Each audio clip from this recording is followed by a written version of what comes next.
और आप कह रहे हैं कि हम हिंदुओं को डरा रहे हैं। 22% था पाकिस्तान में हिंदू, 2% बचा। Mauritius, Suriname, Fiji, Indonesia, Cambodia, Bhutan, लगातार हिंदू घट रहा। आपके भारत में ही पश्चिम बंगाल में पलायन पर मजबूर है हिंदू, और सब चुप हैं।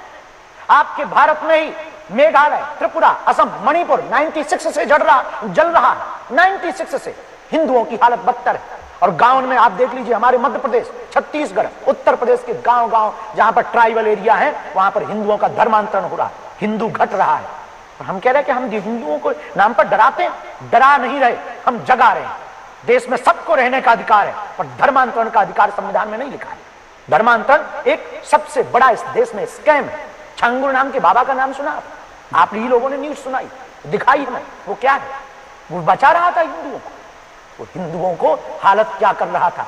एक छांगुर बाबा आया, 4000 हिंदुओं को मुसलमान बना गया। और हम हिंदू को बचा ले तो हम इस देश में द्रोही होते, हम इस देश में धमकी देने वाले हो जाते, हम इस देश में दंगा फैलाने वाले हो जाते। हम पर आरोप लगाए जाते हैं कि बाबा अमीर है, हम पर आरोप लगाए जाते हैं कि बाबा ऐसा है, हम पर आरोप लगाए जाते हैं बाबा ऐसा है, बाबा तो फलानी पार्टी का है, हम पर आरोप लगाए जाते हैं, धमकियां दी जाती हैं, परिवार नहीं हमारा निकल पाता। आप कहते हैं हम डराते हैं?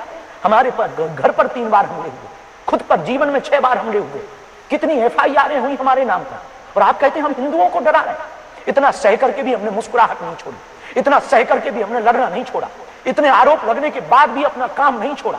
इसके बावजूद भी हम गरीब हिंदुओं की बेटियों का इसीलिए विवाह कराते हैं ताकि हिंदू बच जाए। इसके बाद भी हम कन्या विवाह और अन्नपूर्णा इसीलिए चलाते हैं कि हिंदू बच जाए। इसके बावजूद भी हम दिन रात 18 घंटे मेहनत करके कथा करते हैं। जो दक्षिणा मिलती 1-1 रुपया ले जाते हैं कि अस्पताल बन जाए, और अस्पताल बने तो कोई भी हिंदू ईसाइयों के अस्पताल में जाकर के धर्मांतरण के चंगुल में न फंस जाए। आप कहते हैं हम हिंदुओं को डराते हैं।